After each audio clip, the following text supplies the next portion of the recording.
गांव के किनारे एक पुरानी हवेली थी जिसे लोग भूतिया हवेली कहते थे। कहते हैं कि वहां रात में अजीब आवाजें आती थीं, कभी किसी के हंसने की तो कभी किसी के चीखने की। जो भी वहां गया वह कभी लौटकर नहीं आया। मनोज एक जिज्ञासु युवक था।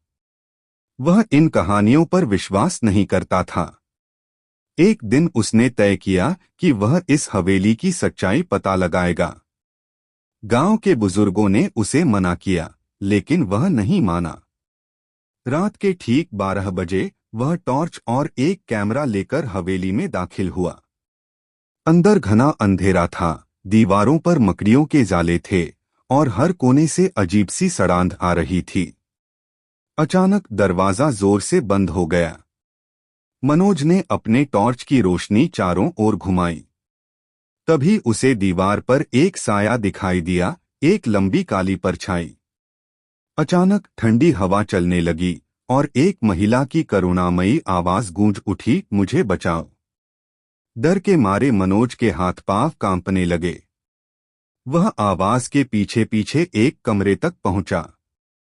वहां एक पुरानी तस्वीर टंगी थी जिसमें एक खूबसूरत महिला की तस्वीर थी। अचानक तस्वीर से खून की बूंदें टपकने लगीं। मनोज को एक पुराना अखबार मिला।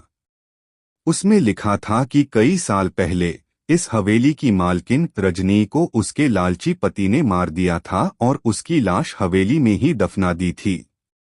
उसकी आत्मा अब भी न्याय की तलाश में भटक रही थी। जैसे ही मनोज ने अखबार उठाया, कमरे का दरवाजा अपने आप खुल गया। बाहर पूरी हवेली धुएं में घिरने लगी। अचानक एक सफेद साया उसके सामने आ गया, रजनी का भूत। उसकी आंखों से खून टपक रहा था।